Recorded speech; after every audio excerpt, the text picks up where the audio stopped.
So people will come up and be like, "Sick Chicks, what's that?" And then Shira will go into the speech she has. I have it memorized at this point. So Sick Chicks is an international community dedicated to uniting and empowering women with varying illnesses and disabilities.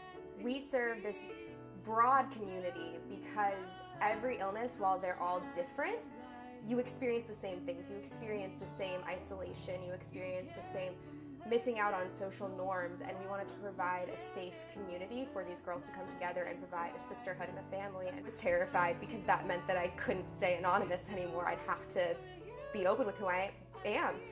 And it ended up being the best thing that ever happened to me, being kind of forced to come out of the disability closet, as I like to say.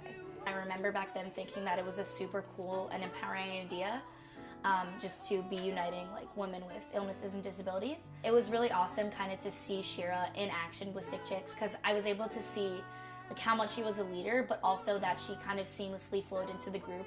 We have like a whole friendship that exists completely outside of the rare disease realm, and like even though we do a lot of stuff together in that aspect, sometimes with Shira people view her like as her disease or just as its advocate, but she is so much more to her, and I think that's something that everyone should definitely notice because she's really awesome. She works really hard at everything she does, even if it's just helping out her friends. And Sick Chicks, I just can't believe that like someone in high school started this incredible organization.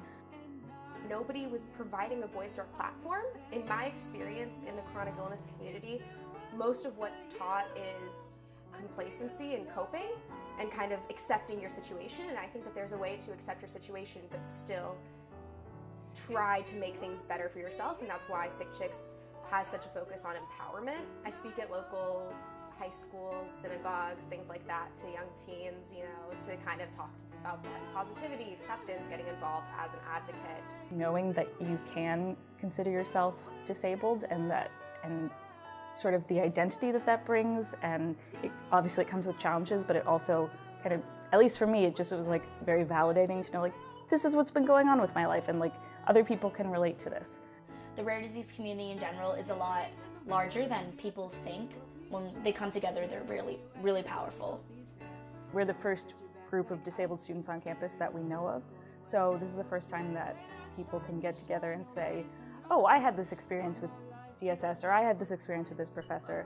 And I think that's one of the biggest things that we've been able to do is just, again, establish this camaraderie and support, because disabled students go through a lot of crap. And even though none of us have the answers, you know, it makes me and it makes a lot of other carriers, including my sister, feel a lot better to just see that in the group there's over almost 100 women, and we're all really going through the same issues of kind of not knowing. We don't have to focus our resources just on one group. And just because I'm a carrier doesn't make me, you know, doesn't make like my voice invalid or my voice not as important. It's okay to kind of feel bad for yourself sometimes and be like, yeah, that does suck, but I've also found that being a carrier, just being affected by rare disease in general, is something that I found really empowering.